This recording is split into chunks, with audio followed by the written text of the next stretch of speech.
ہمالیہ قسط نمبر 188۔ نعمان خان، بادشاہ خان اور دوسرے تمام افراد اس بات کو بخوبی جان چکے تھے کہ اب عدنان سلیمان کو روکنا کسی طرح ممکن نہیں ہوگا، چنانچہ اس کے خواہشات کے مطابق ہر بات پر عمل کیا گیا۔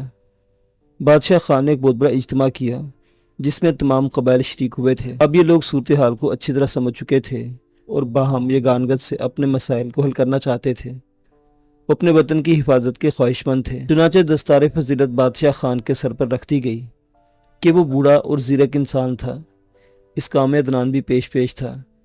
بہرطور جب تمام کاموں سے فراغت ہو گئی تو بادشاہ خان نے نعمان خان کو ہدایت کی کہ عدنان کو اس کی خواہش کے مطابق روانہ کر دیا جائے۔ اس سلسلے میں نعمان خان کو دارالحکومت آنا پڑا تھا۔ انگریز نے عجیب سے انداز میں عدنان سلیمان کو خدا حافظ کہا تھا اور اس کے بعد عدنان کے سفر کا آغاز ہو گیا تھا۔ دارالحکومت پہنچ کر اس نے نعمان خان سے خواہش ظاہر کی تھی کہ وہ بینکاک ہوتے ہوئے ہانگ کانگ جانا چاہتا ہے تاکہ کچھ عرصہ اپنے طور پر بینکاک میں گزارے اور اس کے بعد ہانگ کانگ میں ہائی شون کے پاس چلا جائے گا۔ اس سلسلے میں نعمان خان کو کوئی اعتراض نہیں ہوا اور اس نے ایک دن صبح عدنان سلیمان کو ایئرپورٹ پر خدا حافظ کہا۔ اس کے سینے میں ایسے ہی جذبات تھے جیسے انگریز کے لیے ہو سکتے تھے۔ عدنان سلیمان نے جہاز کی فضا میں بلند ہونے کے بعد اپنی کمر کی پیٹی کھول دی اور پھر طیارے کے ماحول پر نگاہ ڈالنے لگا۔ بھانت بھانت کے لوگ اس کے ہم سفر تھے اور خوبصورت ایئر ہوسٹس ادھر سے ادھر آ جا رہی تھی، لیکن ان میں سے کسی کو دیکھ کر عدنان کے چہرے پر کوئی خاص تاثر نہیں پیدا ہوا۔ نوجوانی کی عمر میں ہی اس کے دل کو ایک ایسا داغ لگا تھا جس نے اس کی مسکراہٹیں چھین لی تھی اور اب شوخ و شنگ چہرے پر سنجیدگی نظر آنے لگی تھی، ایک ہولناک سنجیدگی جسے اگر کوئی غور سے دیکھتا تو نہ جانے کیسے کیسے خیالات کے شکار ہو جاتا۔ طیارے میں وہ سب سے الگ آدمی تھا جو دوسروں سے بے نیاز بیٹھا رہا اور تمام سفر اس نے اسی انداز میں طے کیا۔ پھر دیو قامت بوئنگ بینکاک کے ہوائی اڈے پر اتر گیا۔ ایئرپورٹ کی عمارت اندر سے کافی کشادہ اور صاف ستھری تھی اور بہت سے تیکھے نقوش والی مقامی لڑکیاں مسکراتی مسافروں کی رہنمائی کر رہی تھی۔ مسافروں کو ویٹنگ روم میں لا کر بٹھایا گیا جہاں قالین بچھے ہوئے تھے۔ ان کی توازو انناس کے ٹھنڈے جوس سے کی گئی۔ درجہ حرارت خاصا بڑا ہوا تھا۔ ایسے عالم میں انناس کا یہ جوس مسافروں کے لیے نہایت پر لطف تھا۔ عدنان دلچسپ نگاہوں سے لوگوں کو دیکھتا رہا۔ اس کے ذہن میں عجیب سے تاثرات تھے۔ وہ سوچے بغیر نہ رہ سکا تھا کہ اس کی ماں کا تعلق انہی لوگوں سے تھا۔ اس لحاظ سے لوگ عدنان کے لیے قابل احترام تھے۔ بڑی عجیب بات تھی، عدنان نے بینکاک کا انتخاب بس ایسے ہی تفریحی طور پر کر لیا تھا، لیکن ذہن کے گوشوں میں شاید یہ خیال موجود تھا کہ اپنی ماں کے ہم وطنوں کو دیکھے، اور اس وقت وہ لوگ اس کی نگاہوں کے سامنے تھے۔ اپنے باپ کی سرزمین کو اس نے بخوبی دیکھ لیا تھا اور اس سرزمین کی عظمت کا احساس اس کے ذہن و دل میں جاگزی ہو گیا تھا، اور اب یہ اس کی ماں کا وطن تھا۔ ایئرپورٹ سے فارغ ہونے میں بہت زیادہ دقت نہ ہوئی۔ ایئر لائنز کی بس طیارے سے آنے والے مسافروں کو لے کر بینکاک روانہ ہو گئی جو ایئرپورٹ سے 20 میل دور تھا۔ 20 میل لمبی یہ سڑک تیر کی طرح سیدھی اور صاف و شفاف تھی۔ اس کے دونوں طرف میلوں تک باغات تھے۔ ان باغات میں کہیں کہیں بدھ پگوڑے دکھائی دے رہے تھے یا پھر خوبصورت رنگ برنگے مکانات۔ بینکاک کی ہلکی سی جھلک دیکھ کر عدنان سلیمان کا ذہن اس کے تو متوجہ ہو گیا تھا۔ اب اس کے اندر زندگی پیدا ہوتی جا رہی تھی اور وہ سوچ رہا تھا کہ بینکاک کا چند روزہ قیام اس کے ذہن سے بہت سی اداسیاں دور کر دے گا۔ بالآخر ایک خوبصورت ہوٹل کو اس نے اپنی قیامگاہ بنا لیا۔ خوبصورت ہوٹل بلا شبہ بین الاقوامی معیار کا تھا۔ اس میں زندگی کی تمام تر دلچسپیاں جمع کر دی گئی تھیں۔ عدنان کے دل میں اپنی ماں کا وطن دیکھنے کی خواہش شدید تر تھی اور وہ اپنے آپ کو کچھ کرنے کے لیے اپنی تمام الجھنوں سے دور کر دینا چاہتا تھا۔ اس کے اس نے طے کیا تھا کہ وہ بینکاک کے گرد و نواح کا بھرپور جائزہ لے گا۔ ہوٹل میں پہلی رات گزارنے کے بعد دوسری صبح وہ دریا نیپاؤ کے کنارے پہنچ گیا۔ سیاحوں کی ایک پارٹی بینکاک کا مشہور اور سب سے عظیم بدھ معبد صبح کا منظر دیکھنے کا پروگرام بنایا تھا۔ عدنان بھی ان میں شامل ہو گیا۔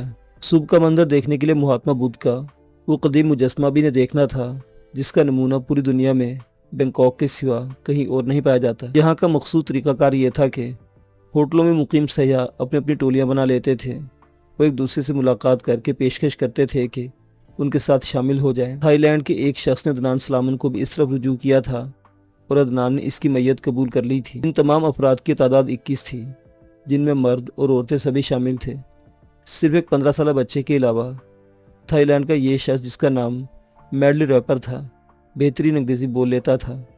اس نے تمام لوگوں کو ایک دوسرے سے متعارف کرایا اور 21 افراد کی پارٹی صبح کا منظر دیکھنے چل پڑی۔ اس پارٹی میں ایک انگریز خاتون